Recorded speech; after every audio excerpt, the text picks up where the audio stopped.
नमस्कार बंधू भगिनींनो, आपल्या सगळ्यांचं सहर्ष स्वागत आहे स्वासिकम या माझ्या चॅनलवर। आज मी आपल्यासाठी नवनाथ भक्तिसार या पोथीचं वाचन घेऊन आलेली आहे। हा मी 11 दिवसाचं पारायण करत आहे आणि आजचा आपला 5वा दिवस आहे। तर चला मग बघूया आजची कुठली कथा आहे। आणि नवनाथ चरणी एकच प्रार्थना, जे कोणी तुमचे भक्त किंवा ज्यांना कुणाला तुमचा महिमा ऐकायचं असेल त्या सगळ्यांच्या आयुष्यामध्ये सुख संपदा, आरोग्य, धनसंपदा, त्यांच्या मनातील प्रत्येक इच्छा तुम्ही पूर्ण करा। ओम नमो नवनाथाय नमो नमः। ओम राम दत्तात्रय नमो नमः। अध्याय 18 चंपावतीला जिवंत केले। श्री गणेशाय नमः। जालंधरनाथाच्या आज्ञेने बद्रिकाश्रमास निघालेले गोपीचंद वाटेने जाताना येणाऱ्या गावात हिंडून पोटापुरती भिक्षा मागून पुढे जात होता। तो बैरागी झाल्याची वार्ता गौड बंगालाच्या खेडोपाडी पसरली। असं असल्याने लोक मोठ्या आस्थेने त्याला सामोरे जात, त्याचे आदरातिथ्य करत व त्याला तेथेच राहण्यास सांगत। पण तो विरक्त महापुरुष त्या सर्वांचे सांत्वन करून मार्गस्थ होत असे। अशा प्रकारे मार्गक्रमण करत तो कौल बंगालामध्ये गेला। कौल पठण ही त्या देशाची राजधानी होती। तेथील राजा तिलकचंद पराक्रमी आणि सर्व वैभव संपन्न होता। गोपीचंदाची बहीण चंपावती त्याच्या मुलाला दिली होती। गोपीचंदाच्या प्रपंच त्यागाचे आणि त्याचे जोग घेतल्याचे वृत्त तेथेही कळले होते। त्याचे क्षत्रिय कुळाला बट्टा लावणारे ते वर्तन चंपावतीच्या सासरी कोणालाच रुचले नव्हते। तेथील प्रत्येक जण त्याची निंदा करत होता। चंपावती बिचारी काय बोलणार, त्यांचे बोलणे ती मुकाट्याने सहन करत होती। पौलपठात गेल्यावर गोपीचंद एका पानवट्यावर जाऊन बसला। बैरागी झालेला असला तरी त्याचे राजतेज कमी झालेले नव्हते। योगायोगाने चंपावतीच्या काही दासी तिकडून जात होत्या। त्यांनी त्याला ओळखले आणि राजवाड्यात जाऊन ही बातमी राजाला सांगितली। तेव्हा आपल्या सुनेचा भाऊ नगरात भिक्षा मागू लागला तर आपली अपकीर्ती होईल असा विचार करून त्याने गोपीचंदाला युक्ती प्रयुक्तीने अश्वशाळेत आणून तेथेच खाऊ पिऊ घालून नगरातून गुपचूप घालून देण्याचे ठरविले।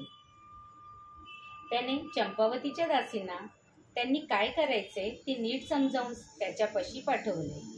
त्यांनी त्यांची भेट घेऊन राजाने तुम्हाला चंपावतीच्या भेटीकरिता राजवाड्यात बोलवले आहे असा निरोप दिला। तेव्हा जाता जाता बहिणीलाही भेटून जावे असा विचार करून तो त्यांच्या समवेत निघाला।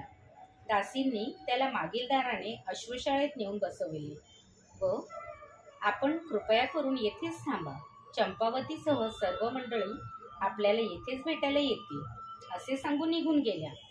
त्यांनी राजापाशी जाऊन गोपीचंदाला आणल्याचा निरोप दिला। सुनेचा भाऊ आल्याचे कळताच राणीने त्याच्याकडे पंचपक्वान्नाचे भोजन पाठविले। तेव्हा मानपानाच्या सर्व गोष्टी विवेकाने दूर सारून तो समत्व बुद्धीने भोजन करू लागला। अंतपुरातील राजस्त्रिया ते दृश्य गवाशातून पाहत होत्या।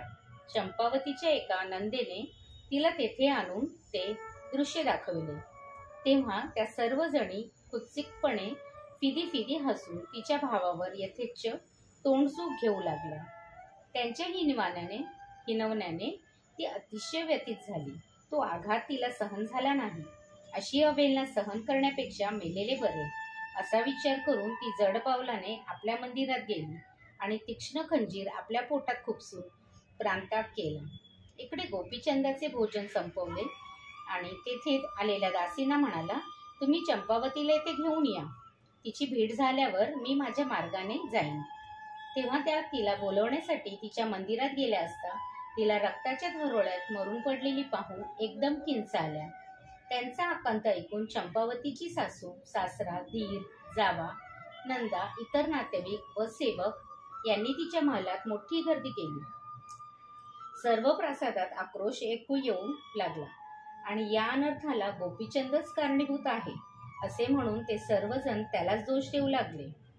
राजवाड्यातील रडारड ऐकून गोपीचंदाने पागेदाराकडे चौकशी केली असता त्याने चंपावतीचा भाऊ बैरागी होऊन दारोदार भीक मागतो आहे म्हणून तिने आत्महत्या केली असे सांगितले। ते ऐकून त्याला मोठा धक्का बसला।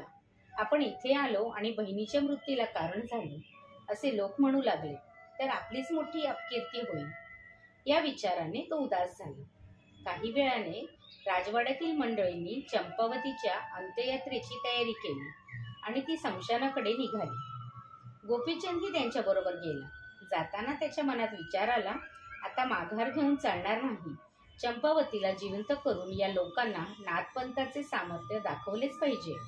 त्याशिवाय माझी अवहेलना करणाऱ्यांची तोंड बंद होणार नाही. मग प्रेत यात्रा स्मशानात गेल्यावर तो लोकांना उद्देशून म्हणाला, तुम्ही प्रेताला अग्नी देऊ नका. मी माझे गुरु जालंधरनाथ यांना येथे आणून चंपावतीला जिवंत करतो. पण त्यांनी त्याला वेडे ठरवले. त्यावर वारंवार सांगितलं, पण कोणीही त्याच्यावर विश्वास ठेवला नाही. त्यांनी चंपावतीचे प्रेत चितेवर ठेवले. तेव्हा कळवळून सांगूनही लोक ऐकत नाहीत हे पाहून तोही चितेवर चढून बसला. तेव्हा त्याचा हट्ट पाहून तिलकचंद संतापून म्हणाला, गुरूंच्या प्रतापाची एवढी प्रौढी मिरवत आहेस तर तुझा चमत्कार पाहायलाच हवा. आम्ही तुला या प्रेताचा एक हात काढून देतो. तो गुरूंना दाखव आणि त्यांना येथे घेऊन ये.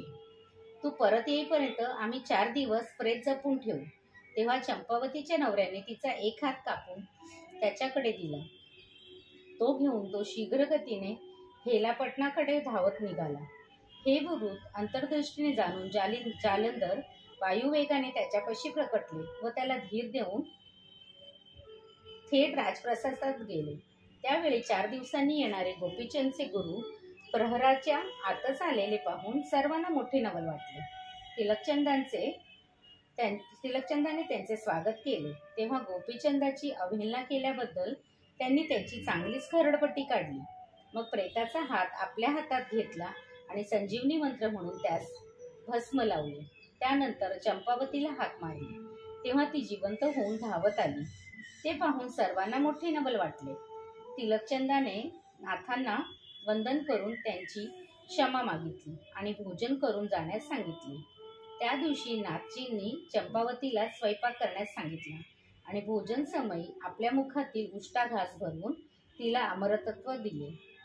कार्य संपन्न झाल्यावर जालंधर हेलापटास व तर गोपीचंद बद्रिकाश्रमास गेला. तेथे त्याने 12 वर्षे तपश्चर्या केली.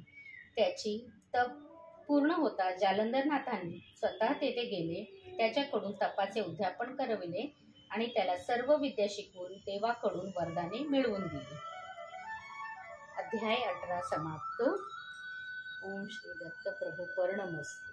शुभम भवतु, शुभम भवतु, शुभम भवतु.